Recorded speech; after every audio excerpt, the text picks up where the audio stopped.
High court ক্লাবের তরফ থেকে সংবর্ধনা জ্ঞাপন করা হচ্ছে সৌরভ গাঙ্গুলিকে। দেখুন। আমাদের সবার অত্যন্ত শ্রদ্ধেয় মলয়দা, আমাদের খুব প্রিয় শান্তনুবাবু আছেন কলকাতা পুলিশের, তরুণদা হাইকোর্ট ক্লাব থেকে সিএবিতে রিপ্রেজেন্ট করেন, হাইকোর্ট ক্লাবের খুব অ্যাক্টিভ মেম্বার। মঞ্চে অনেকেই ছিল, এখন বোধহয় সবাই নেমে গেছে, তো আমি দেখতে পাচ্ছি না কাউকে। তো সিএবি থেকে যারা এসছেন, সিএবির বিভিন্ন ক্লাবের বিভিন্ন সদস্যরা, আমি কাউকে দেখতে পাচ্ছি। হাইকোর্ট ক্লাবের এই ফেলিসিটেশনটা কিছুটা হাইকোর্টের মতনই আর কি, মানে সবাই খুব কাছাকাছি থাকে জাজের।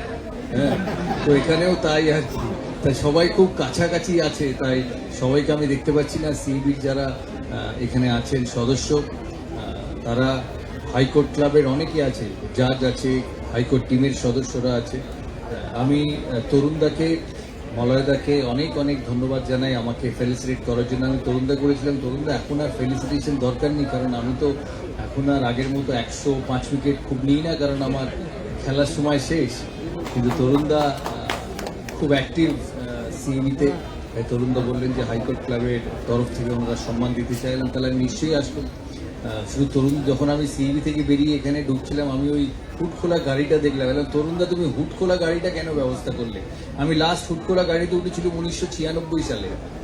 1996 সালে যখন আমি প্রথম দুটো টেস্টে দুটো সেঞ্চুরি করি, তো আমাকে আমার পাড়ার কয়েকজন লোকেরা আমাকে ফোন করে বললো যে দেখো এরকম তো আগে কখনো হয়নি, তা তুমি যখন কলকাতা এয়ারপোর্টে নামবে, আমি হুট খোলা গাড়িটা এয়ারপোর্টে নিয়ে আসবো।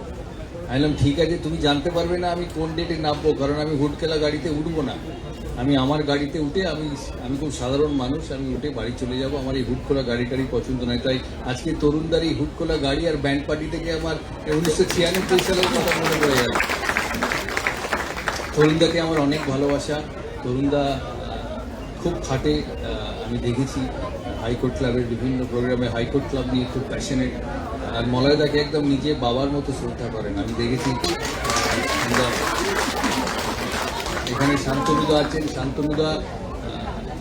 শান্তনুদার সঙ্গে আগে অত ক্লোজভাবে আলাপ হয়নি, দূর থেকে দেখতাম, কিন্তু এই খেলার দরুন শান্তনুদার সাথে সিএবির সম্পর্ক, আমার সম্পর্ক আরও নিবিড় হয়েছে। আর এটা একটা খুব সুন্দর রিলেশনশিপ তৈরি হয়েছে শান্তনুদার সাথে।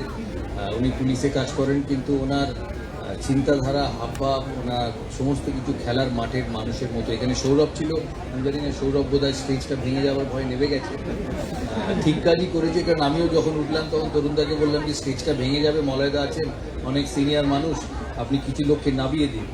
তো যাই হোক, অনেক অনেক ধন্যবাদ। তরুণদাকে বেশি আমার বলার কিছু নেই। খেলাধুলোর সাথে বহুদিন ধরে যুক্ত, ছোটবেলা থেকে, 14 বছর বয়স থেকে junior cricket, senior cricket, Bangla, India, KKR, world 11, Asia 11, CAB president, BCCI president, তো বিভিন্ন সময় বিভিন্ন রোলে খেলার সঙ্গে যুক্ত হয়েছি। আর এই সমস্ত কিছু খেলার জন্য তো আপনাদের অনেক শুভেচ্ছা, কারণ আপনাদের সবসময় শুভেচ্ছা দিই, কারণ আপনারা সোসাইটিতে খুব একটা ইম্পর্টেন্ট রোল প্লে করেন। এই যে সোসাইটির সুস্থতা, সোসাইটির নর্মালসি, সোসাইটিতে ডিসিপ্লিন, এই হাইকোর্ট ক্লাব নয়, হাইকোর্টের সমস্ত লয়ার, ব্যারিস্টার, জাজেদের উপরেই নির্ভর করে। তাই সোসাইটিতে আপনাদের রোল খুব ইম্পর্টেন্ট, আর বছরের পর বছর আপনাদের রোল আপনারা করে যান। তাই বেশি সময় নেবো না। আজকে অনেক বৃষ্টি পড়েছে, আমাকে তরুণদা বললেন যে বৃষ্টি পড়েছে, কিছু লোক আসতে পারেনি, খুব ভালো হয়েছে, নাহলে তরুণদা এখানে জায়গা দিতে পারতেন। হ্যাঁ, তাই সবাই ভালো থাকবেন, সুস্থ থাকবেন।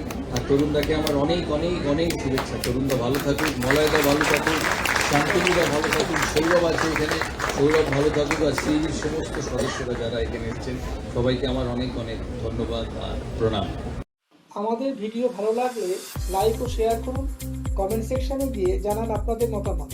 আরও ভিডিও পেতে চ্যানেলকে সাবস্ক্রাইব করুন। প্রতি মুহূর্তে খবরের আপডেট পেতে প্রেস করুন বেল আইকন।